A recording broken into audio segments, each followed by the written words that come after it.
A bright red cardinal returned from the deep south to tell Petey, "Well, I do declare, we looked through every mountain range and along every river. We looked in the steamboats and at all the barbecues, but he just wasn't there." "He weren't in the Southwest neither," said the mockingbird. "I checked every darn ranch and every last rodeo, no sign of him." An eastern bluebird pecked Petey on the shoulder and said, "Hey, how you doing? So check it out. We looked all up and down the eastern seaboard. Jersey, Manhattan, Long Island, you name it, we checked it. Combed every beach and every boardwalk. We even looked up in the Statue of Liberty's crowd. Couldn't find your Bobby." After an hour passed, Petey got worried. Soon enough, though, many birds began to arrive from across the Atlantic Ocean. An Irish albatross was the first to report to Petey. "We thought he might be out pecking clover, or perhaps playing with the sheep, or maybe even down the pub. But that Bobby, he couldn't be bothered to be found." A barn owl from Scotland was close behind. "We looked over the highlands, the islands, among the wild heather, and along the sea cliffs, and even at the golf tournaments. But we didn't see Bobby." Petey turned to a cockerel that had just flown in from France. "Did you find Bobby?" "Malheureusement, no.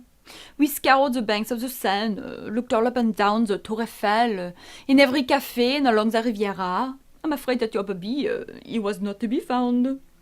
Next to arrive was an Italian pelican, who flapped his wings dramatically as he spoke, causing the other birds to hop backwards a bit.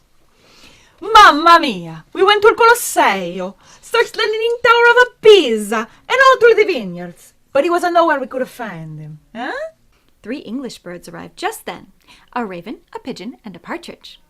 The raven said, "Bobby is not in the Tower of London, Buckingham Palace, or any of our other castles.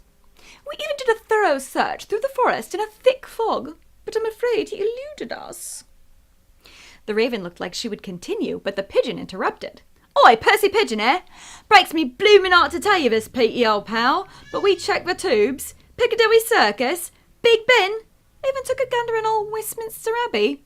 Haven't seen eye nor hair of him." The partridge piped in. "That's right. Same with us up in the north. We saw a lamb and a goat up on the moor who both answered to the name of Bobby. But they weren't the right one, were they?" What do you think, Arya? Do you think Petey will find Bobby? Obviously, she doesn't understand what we're saying. But the cool thing is that she is actually absorbing all of the subtle inflections, far more of the dialects than we can understand. And what's cool about this, what makes me really excited about this book, is that it's good for young kids because of that, and it's good for older kids because they will actually understand the story, and it's a really cool story. Yeah.